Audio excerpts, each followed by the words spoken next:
কিঞ্জল বেঁচে আছে এটা দেখে শ্যামলী অবাক হয়ে যায়। এরপর শ্যামলী নিজেই কিঞ্জলকে জোড়াবাড়ির সবার সামনে নিয়ে আসে। এমনটাই দেখতে চলেছেন কোন গোপনে মন ভেসেছে ধারাবাহিকে।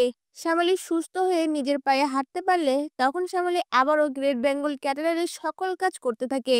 এরপর দেখা যায় গ্রেট বেঙ্গল ক্যাটারারে আউট অফ কলকাতা এঙ্গেজমেন্ট পার্টির একটি অর্ডার আসে। তখন শ্যামলী নিজেই দায়িত্ব নিয়ে কলকাতার বাইরে গিয়ে সেই প্রোগ্রামটা হ্যান্ডেল করে।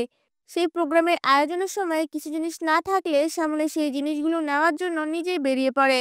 আর তখনই শ্যামলী দূর থেকে কিঞ্জলের মতন কাউকে দেখতে পায়।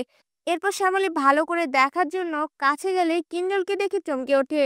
তারপর শ্যামলী কিঞ্জলের কাছে গিয়ে কিঞ্জল স্যার বলে ডেকে ওঠে, কিন্তু কিঞ্জল কোনো সাড়াই দেয় না। এরপর কিঞ্জল শ্যামলীর দিকে তাকিয়ে বলে ওঠে, আপনি কি আমাকে ডাকছেন?